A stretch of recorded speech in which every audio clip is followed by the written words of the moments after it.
আমি আপনাদের সাথে পোলাও দিয়ে খাওয়ার মতো দুইটা মজার রেসিপি শেয়ার করবো। একটা হচ্ছে গরু মাংস আর একটা হচ্ছে ডিমের রোস্ট। প্রথমে গরু মাংসটা রেডি করে নেবো। গরু মাংসটা রেডি করার জন্য ভালো মাংস নিয়ে নিছি, মাংসটা ধুয়ে ভালো করে পানি জড়িয়ে নিছি। এখন এখানে দিয়ে দেবো পেঁয়াজ কুচি, তার দারুচিনি, এলাচ, লবঙ্গ, তার সাথে দিয়ে দেবো তেজপাতা, দিয়ে দেবো হলুদের গুঁড়া, মরিচের গুঁড়া, আদা রসুন বাটা, ধইনার গুঁড়া, জিরার গুঁড়া, দিয়ে দেবো বেশি করে তেলটা দিয়ে ভালো করে মাখিয়ে নিতে হবে। আমি মাংসটা একদম 5 মিনিট ধরে মাখিয়েছি। মাংসটা যত বেশি সময় নিয়ে ভালো করে মাখাবেন তত খেতে মজা হবে মাংসটা।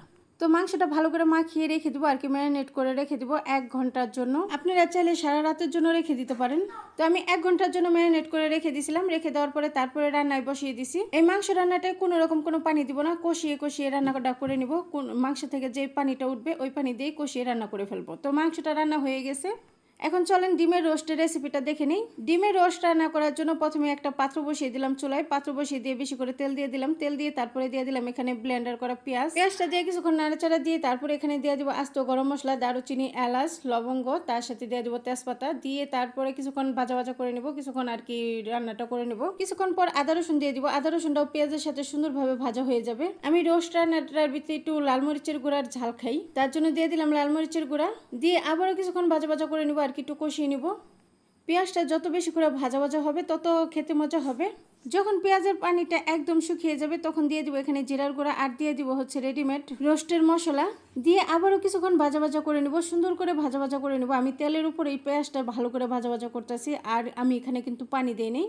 তো ভালো করে মশলাটা মিশিয়ে নিয়ে আবারও কিছুক্ষণ ভালো করে ভাজা করতে হবে আর কি, একটু সময় নিয়ে ভাজতে হবে। যে কোনো রান্নার ভিতরে যত বেশি কষাবেন, যত বেশি ভাজা করবেন তত খেতে মজা হবে। তো আমি এখানে অল্প পরিমাণে পানি দিলাম, তারপরে দেখলাম যে পানির পরিমাণটা কম, তা আর একটু পানি দিয়ে দিলাম। পানি দিয়ে এখন মশলাটা ভালো করে কষিয়ে নিতে হবে, একদম সুন্দর করে কষিয়ে নিব যতক্ষণ না পর্যন্ত তেলটা বেশি ওঠে। এই যে দেখেন কষানোটা দেখে নিশ্চয়ই বুঝতে পারছেন অনেক সুন্দরভাবে কষানো হয়ে গেছে।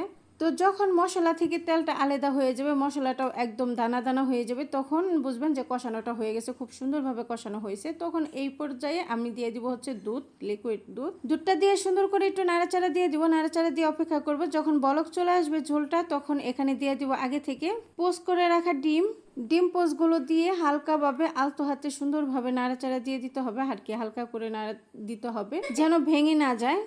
সবকিছু সুন্দর করে দিয়ে তারপরে এখানে দিয়ে দিব আগে থেকে বেটে রাখা বাদাম আর কিশমিশটা তখনই দিব যখন ডিমটা বলক চলে আসবে, তখন দিব বাদাম আর কিশমিশটা দিয়ে সুন্দর করে আবারও একটু আলতো হাতে নেড়ে দিব। নেড়ে দেওয়া হয়ে গেলে অপেক্ষা করব। এই ডিমের রোস্টের রেসিপিটা যারা ট্রাই করেন নাই তারা অবশ্যই ট্রাই করবেন। যদি আমার ভিডিওটা ভালো লাগে অবশ্যই আমার চ্যানেলটা সাবস্ক্রাইব করে দিবেন আর ভিডিওটা অবশ্যই শেয়ার করে যাবেন।